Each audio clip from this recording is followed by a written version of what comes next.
우리를 위하여 이 땅에 오신 주님을 찬양합니다. 주님의 성육신이 없었다면 우리가 사망의 그늘에서 벗어날 수 없었음을 이 시간 고백합니다.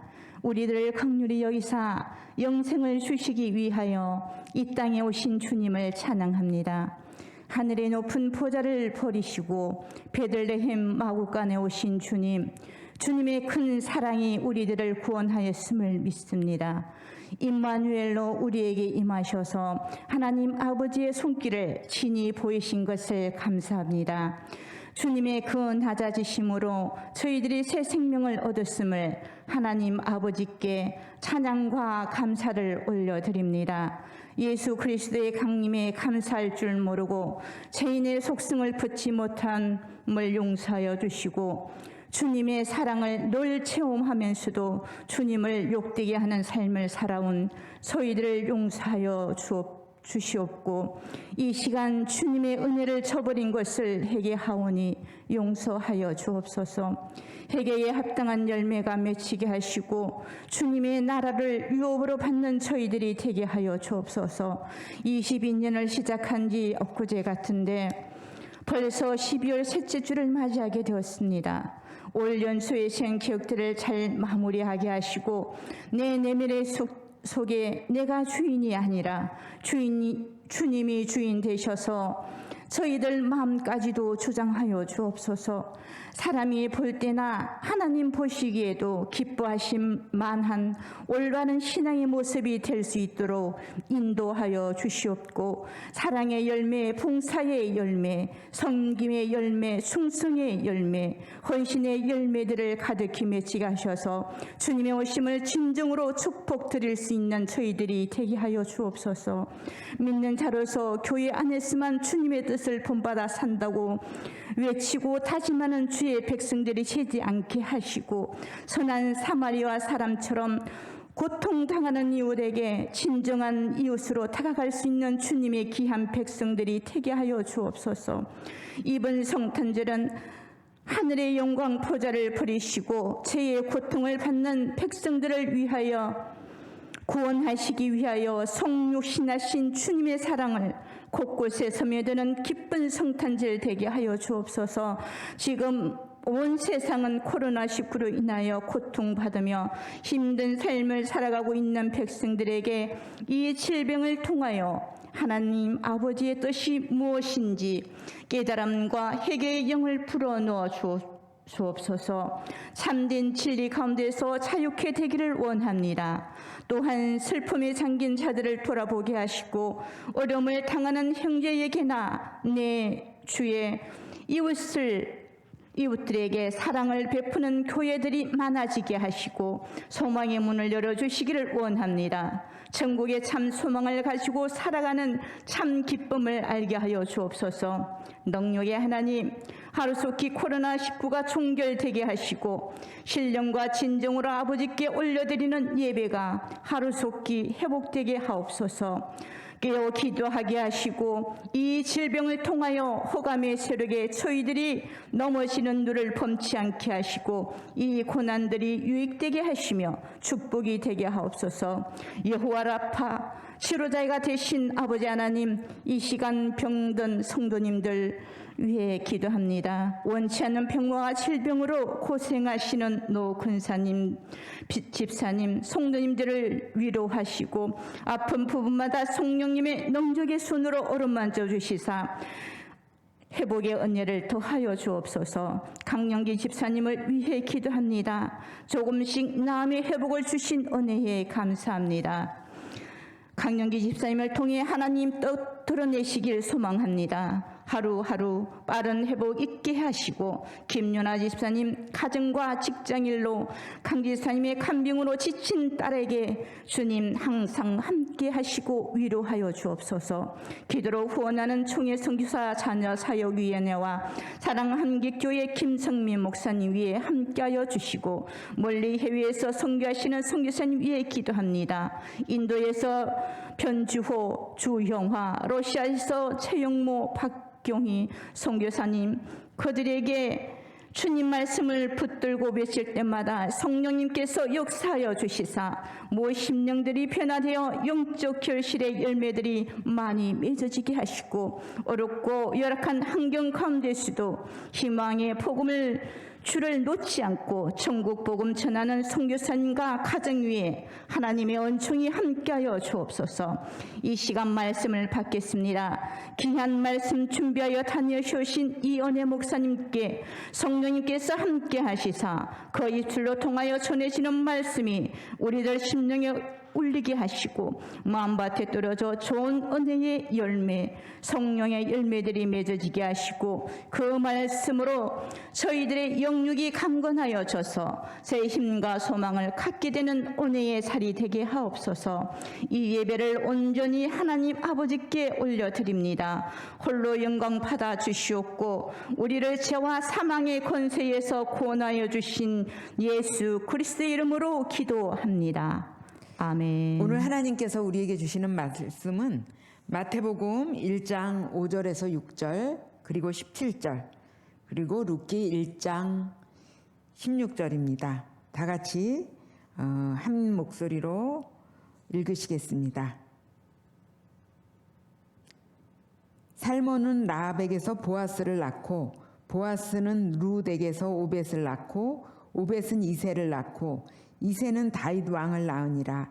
다윗은 우리아의 아내에게서 솔로몬을 낳고 16절 17절 읽겠습니다. 그런즉 모든 대수가 아브라함부터 다윗까지 14대요 다윗부터 바벨론으로 사로잡혀 갈 때까지 14대요 바벨론으로 사로잡혀 간 후부터 그리스도까지 14대더라. 룻기 1장 16절입니다. 제가 갖고 있는 하나님 말씀은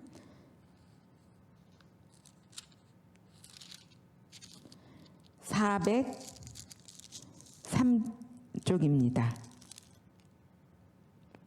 룻이 이르되 내게 어머니를 떠나며 어머니를 따르지 말고 돌아가라 강권하지 마옵소서. 어머니께서 가시는 곳에 나도 가고 어머니께서 머무시는 곳에서 나도 머물겠나이다. 어머니의 백성이 나의 백성이 되고 어머니의 하나님이 나의 하나님이 되시리니. 지금은 우리가 잘 아는 대로 그 성탄절을 기다리는 대림절을 지내고 있습니다. 특별히 또 대림절 넷째 주일은 성탄절을 바로 앞에 두고 있는 주일입니다. 사실 코로나가 이렇게 전 지구를 덮지 않았다면은 지금 이 시즌에 가장 핫한, 가장 많은 사람들의 관심과 그 여행의 그 장소가 되는 곳이 두 군데가 있습니다. 그 두 군데가 어디냐면은 우리가 잘 아는 로마의 바티칸 그리고 베들레헴입니다. 바로 그렇게 세계의 모든 관심이 쏠려 있는 그 베들레헴에 우리도 머물고 있다는 사실을 알고 계시죠? 네, 왜냐하면은 나오미가 베들레헴에서 살았잖아요. 그래서 모압에 갔다가 돌아와서 지금 베들레헴에 이제 머물고 있습니다. 이렇게 정말 중요한 계절에 우리가 이 베들레헴에 함께 머물고 있다는 거 굉장히 뭐랄까 기분이 좋더라고요. 코로나가 아니었더라면 이 베들레헴이 지금 그 기독교 방송뿐만 아니고 그 여러 방송의 일반 매체에서도 이렇게 스포트라이트를 받는 그런 지역에 우리가 이렇게 머물고 있습니다. 그래서 우리가 정말 제대로 이 대림절을 지나가고 있구나 그런 생각이 이렇게 듭니다. 그래서 이 베들레헴의 그 마구간에 예수님이 태어나시잖아요. 그 여관집에 방이 없어갖고 빈 방이 하나도 없어서 예수님이 태어나고 그리고 이 동네의 사람들이 아닌 양치는 목자들이 나타나고 또 저 먼 곳에서 동방의 별을 연구하는 박사들까지 오고, 그래서 이제 가만 생각하면은 오늘날 많은 관광객들이 몰려가는 그 베들레헴이 정말 너무나 소중한 손님들이 찾아갔었을 때가, 가장 소중한 손님들이 찾아갔을 때가 그 예수님이 마국간에서 태어날 때 그때가 아니었나. 그러면서 또 생각을 해보면은 베들레헴은 그것만으로도 너무너무 중요하지만 또 어마어마하게 중요한 사실은 베들레헴이라는 곳에 모압 여인 룻이 나타나서, 룻이 시어머니와 돌아와서 이방을 향한 그 하나님의 구원의 계획을 보여주는 그 역사적인 그런 장소가 되었던 것도 굉장히 그 베들레헴이라는 곳에 그 중요한 의미를 부여하게 합니다. 오늘 저희들이 드디어 4장으로 가게 되었습니다. 4장. 룻기로 따지면은 이 4장은 뭐냐면은 이제 마지막 장이죠. 이 마지막 장이고 하나님께서 이방을 향해서 어떻게 역사를 하시는지 저희가 또 보게 되는 그러한 장면입니다. 성경을 이렇게 보면은 이거는 성경 원문에 그게 되어 있지는 않지만 그 다음에 이런 성경들이 소제목들을 이렇게 잡아서 소제목을 적어 놓습니다. 그래서 이 성경으로 들어가기 전에 이 말씀이 요 내용이구나 이렇게 친절한 길잡이를 해주는데 보니까 룻기 4장은 룻이 보아스와 결혼하다. 그게 이 조그만 타이틀로 이렇게 정해져 있었습니다. 여러분 이 제목에 대해서 여러분들이 다 찬성할지 안 할지 모르겠습니다. 저는 룻이 보아스와 결혼하다 요 제목에 조금 다른 제목을 붙이고 싶습니다. 그래서 룻이 보아스와 결혼하다 라기보다는 다윗의 가문의 일환이 되다 좀 그렇게 이렇게 붙이고 싶은데 하여간 이 성경은 이 성경을 출판한 곳에서는 요 제목을 이렇게 붙였습니다. 우리가 지난번에 보았듯이 이제 그 보아스 밑에 발치에서 타작마당 그 밤에 타작을 끝내고 보아스가 기분 좋게 이렇게 잠들었을 때 그 발치에 이불을 덮고 그 룻이 이렇게 들어가 있으면서 이제 그 벌어진 일들을 우리가 하나님 말씀을 통해서 이렇게 보았습니다. 그러면서 이제 보아스가 그런 얘기를 합니다. 이 밤에 여기서 머무르라. 아침에 그가 기업 물을 자의 책임을 내게 이행하려 하면 좋으니 그가 그 기업 물을 자의 책임을 행할 것이니라. 만일 그가 기업 물을 자의 책임을 내게 이행하기를 기뻐하지 아니하면 여호와께서 살아계심을 두고 맹세하노니 내가 기업 물을 자의 책임을 내게 이행하리라. 아침까지 누워 있을지니라. 발치에 있는 룻을 발견한 보아스가 룻에게 그런 얘기를 합니다.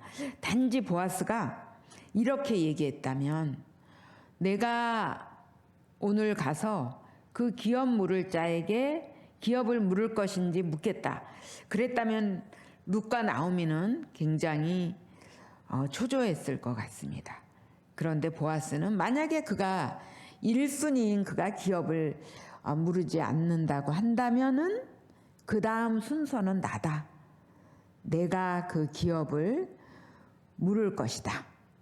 이렇게 얘기했습니다. 그래서 나오미와 룻은 어떻게 되어져 갈 것인가 그것을 바라보는 그런 입장에 이렇게 서 있습니다. 그래서 4장에 보면은 이제 보아스가 그 중요한 것을 하기 위해서 어디로 가냐면은 4장 1절에 나와 있습니다. 보아스가 성문으로 올라가서 거기 앉아 있더니 마침 보아스가 말하던 기업 물을 자가 지나가는지라. 보아스가 그에게 이르되 아무개여 이리로 와서 앉으라 하니 그가 와서 앉으매 보아스가 그 성읍 장로 10명을 청하여 이르되 당신들은 여기 앉으라 하니 그들이 앉으매. 여러분, 이 성문이라는 곳, 성경에 보면은 성문이라는 곳은 굉장히 중요한 곳으로 이렇게 중요한 장소로 있습니다. 중요한 결정을 하는 장소로 있는 것을 우리가 성경 여러 군데서 찾아볼 수가 있습니다. 뭐 그 많은 곳을 다 찾아볼 수는 없습니다. 그래서 뭐 몇 군만 찾아보면은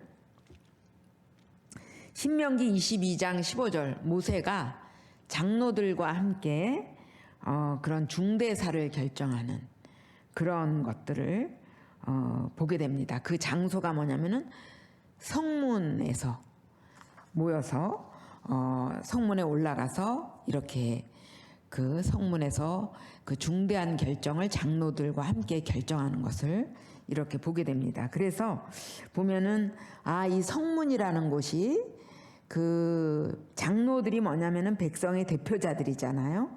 대표자들과 중요한 것을 결정하는구나.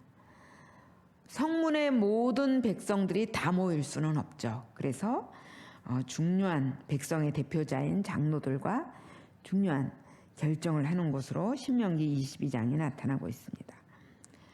또 뭐냐면은 열왕기상 22장 10절을 보면은 왕과 관료들을 모아놓고 선지자가 말씀을 하는 곳으로 장소가 뭐였냐면은 성문입니다. 성문. 그리고 느헤미야서 8장 1절에 보면은 에스라가 율법책을 가져와서 읽는 곳이 바로 뭐냐면은 성문입니다. 그래서 이 성문이라는 곳은 중대한 것들을 결정하고 중대한 것들을 발표하고 이런 곳으로 이 당시에 중요한 장소였습니다. 오늘로 교회의 그런 결정을 하는 것으로 따지면은 개교회에 있어서는 교회 예배당이겠죠. 또 교회 좀 더 그 개교회보다 좀 더 커다란 조직은 뭘까요? 노회겠죠. 노회는 또 그 안에 조그만 시차례들로 나누어지고 그리고 노회에서 가장 최종적인 그 노회에서 또 대표를 뽑아서 가는 것은 또 무엇이냐면은 총회 아니겠어요? 이렇게 이제 기구가 있어요. 오늘날 우리 국가적으로 국민의 그 중대사를 할 때 그것들을 의논하는 것은 뭐죠? 국회죠. 국민이 뽑은 국회의원들이 그 민의를 갖고 국회에 가서 그것들을 이제 논의하는 것.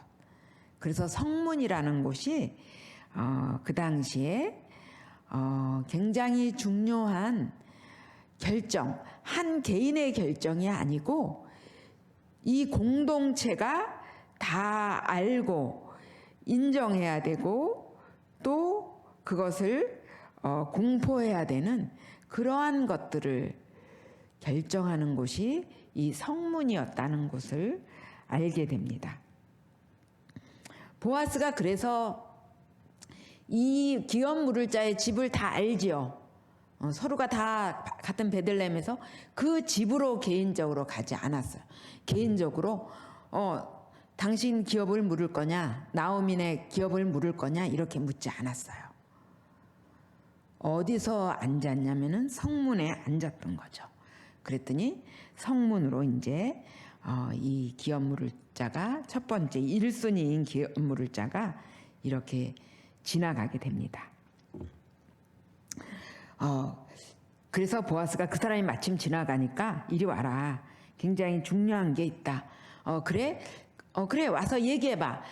그래 나는 그럼 안 할래. 이거는 공동체에서 다루어질 수 있는 사항이 아니에요. 이런 사안들은.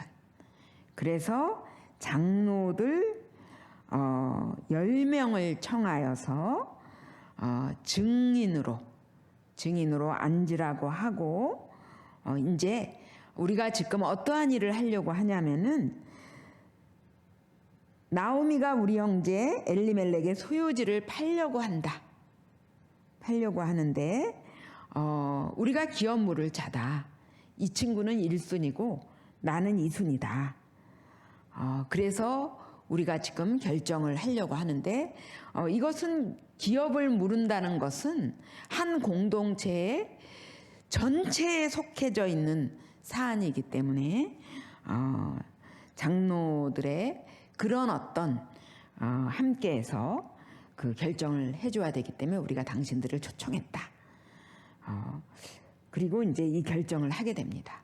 여러분 이제 성경에 보면은 보아스라는 이름은 실명으로 거론되지만 이 1순위인 기업 물을 자는 뭐냐면은 이름이 나오지 않고 있어요. 기업 물을 자 이렇게 나오고 있습니다. 이 사람이 1순위인데 그죠? 이 사람이 1순위인데 2순위인 보아스의 이름은 나오고 이 사람은 익명으로 이렇게 되어 있습니다.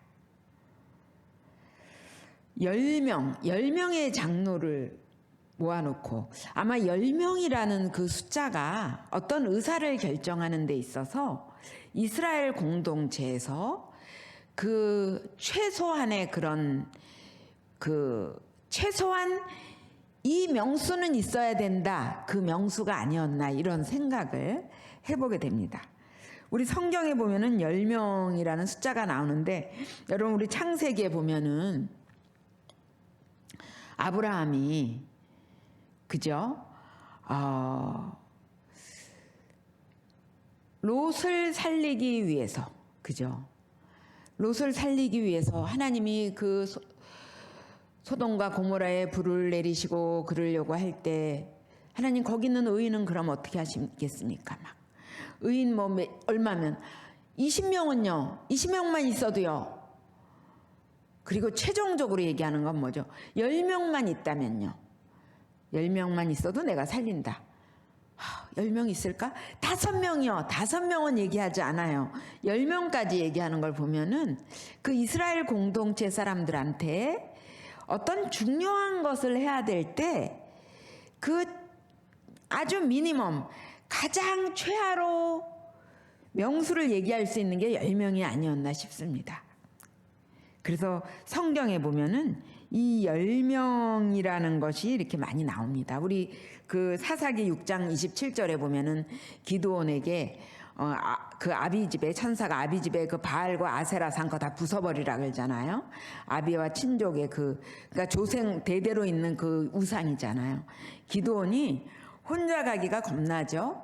그래서 종 몇 명을 데려가면은 10명을 데려가요. 20명도 데려가지 않고 10명을 데려가요. 그것도 밤에 가요. 낮에 갔다가 몰매를 맞을까봐.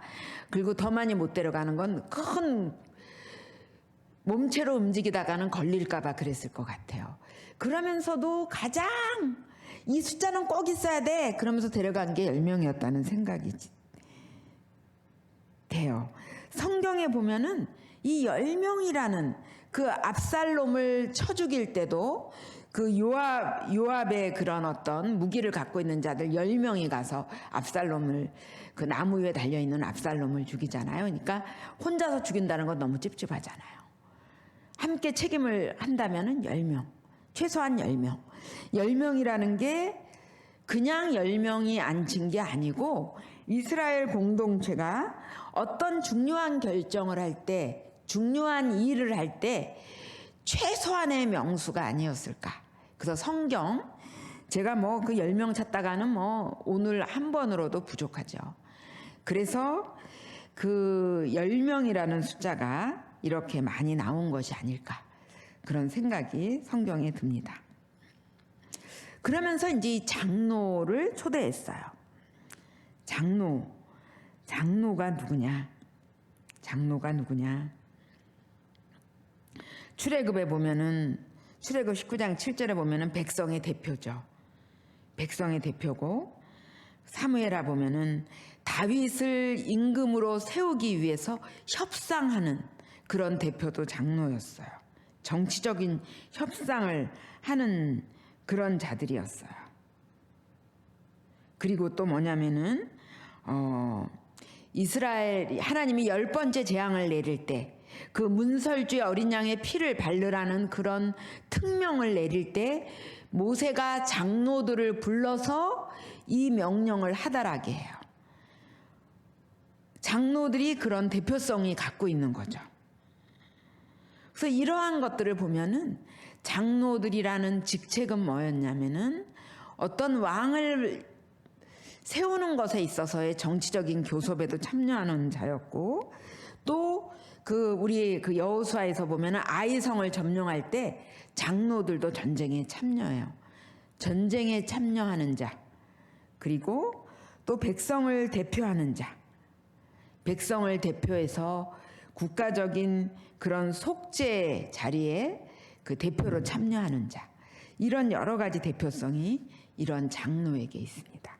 그래서 여러분 이제 이렇게 보면은 10명의 장로, 아주 꼭 있어야 되는 그 숫자의 그 숫자와 더불어서 이 공동체를 대표하는 대표성을 갖고 있는 이 장로 앞에서, 그러니까 충분히 증인이 되는 그런 자격을 갖춘 자들이죠.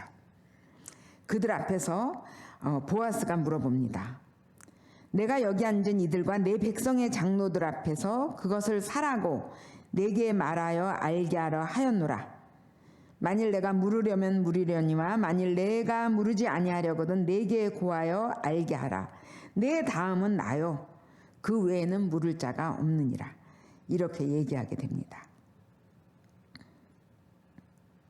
보아스가 이르되 내가 나오미의 손에서 그 밭을 사는 날에 곧 죽은 자의 아내 모압 여인 루덱에서 사서 그 죽은 자의 기업을 그의 이름으로 세워야 할지니라. 요 말을 맨 처음부터 보아스가 하지 않아요. 뭐부터 얘기했느냐면은 내가 물으려니와 내가 물으지 아니하려면 내게 구하라. 그 다음은 내가 하겠다. 그랬더니 이 첫 번째 1순위인 사람이 뭐라 그러냐면은 내가 물으리라 이렇게 말해요. 그런데 그 말을 하니까 보아스가 그래? 당신이 물으겠다고? 당신이 물은다는 게 무엇을 의미하는 줄 아느냐? 이렇게 물어보게 됩니다. 맨 처음에는 뭐였냐면은 나오미가 우리 형제 엘리멜렉의 소유를 팔려 함으로 내가 이런 자리를 마련했다. 그렇게 얘기했을 때 이 사람은 내가 물으겠다고 얘기를 해요. 그랬더니 보아스가 내가 물으겠다고 했는데 네가 그러면은 가져야 되는 게 뭔 줄 아느냐? 그러면서 한 말이 조금 전에 제가 말씀드렸던 5절의 말씀입니다.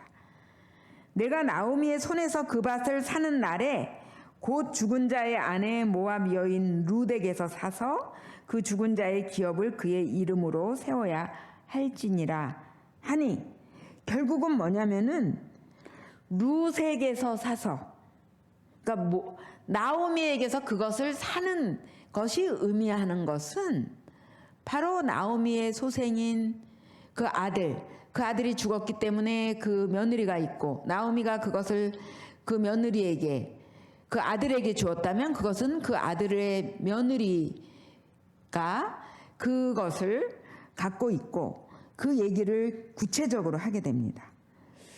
그러니까 잘 생각해라 이거죠. 그랬더니 이렇게 대답합니다. 여러분, 사실 저는 우리가 굉장히 중대한 결정을 해야 될 때가 많아요. 보통 많은 게 아니에요. 근데 성경의 곳곳에서 중대한 결정을 해야 될 때가 많죠. 아브라함과 조카 롯이 결정할 때도 그렇고, 뭐 팥죽 사건도 그렇고, 성경의 곳곳에서 우리에게 어떤 인생 중에 있어서 순간순간 우리가 어떠한 선택을 해서 그것이 어떠한 결과로 가는지 성경이 우리에게 많은 것을 보여주는 것을 보면은 우리에게 참된 선택을 하도록 훈련시켜주고 계시다는 느낌이 들거든요. 근데 그 성경에 나오는 선택 중에서 오늘 이 결정과 이 선택보다 중요한 게 더 있었을까? 어마어마한 것이잖아요, 지금. 그런데 지금 이 이름 기업 물을 자는 뭐라 그러냐면은 나 안 모르겠다 그러면은 내 기업에 손해가 있을까 한다. 그래서 나는 물으지 못하겠다. 아니, 본인의 기업에 무슨 손해가 있다는 거죠? 이 기업 물을 자는 뭐를 본 거죠? 아마 룻이라는 모압 여인이 이 혈족에 들어온다는 거, 자기네 기업 안에 들어온다는 거, 그것을 보았을 것입니다. 이방 여인 룻을 보았을 것입니다. 이방 여인 룻을. 그렇죠? 우리가 선택할 때 우리는 무엇 때문에 이 선택을 하게 됩니다. 우리 모두는. 아, 나는 이것 때문에 이 선택을 한다. 그리고 그것이 최선이라고 생각합니다. 그리고 지금 이 경우는 보아스는 선택권이 없는 거죠. 먼저 주어진 게 아니에요. 이 사람이 이것을 냉큼 가지면 보아스는 선택할 수 없어요. 이 사람이 어떤 선택하느냐, 그 다음에 자기 선택인데, 지금 그래서 정말 이 세상에서 가장 중요한 기회가 진짜 기업의 해가 아니고 기업을 영화롭게 하는 그 중대한 지금 선택의 기로에서 이 기업 물을 자가 본 것은 뭐냐면은 이방 여인 룻이죠. 그래서 기업에 손해가 될까 해서 물으지 않겠다고 얘기합니다. 현숙한 여인,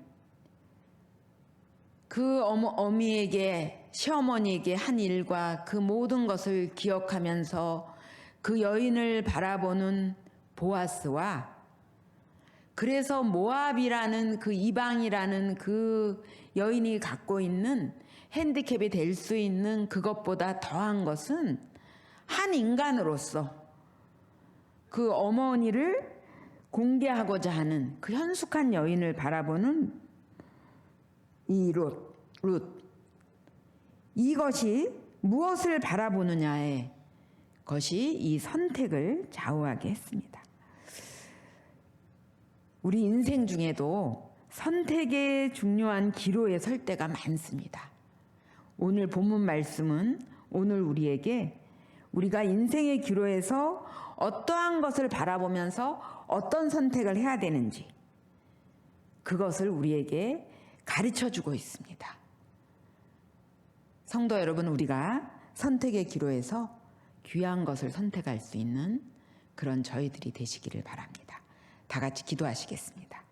하나님, 대림절 넷째 주일을 지나고 있습니다. 주님께서 이 땅에 오신 것을 감사드립니다. 코로나19, 하나님, 이 모든 것이 하나님께서 한번 손을 펴시면 거둘 수 있는 것을 저희들이 고백합니다. 더 이 나라의 민족과 열방을 위해서 하나님, 저희들이 기도하게 하시고 하나님 앞에서 회개하며 저희들이 심령을 찢으며 하나님 앞에 돌아오고 하나님 앞에 온전히 설 수 있는 시간들이 되게 해주시옵소서. 하나님께 감사드립니다. 복된 성탄의 이 시간에 하나님, 하나님의 백성을 축복하여 주시옵소서. 예수님 이름으로 간절히 기도드립니다. 아멘.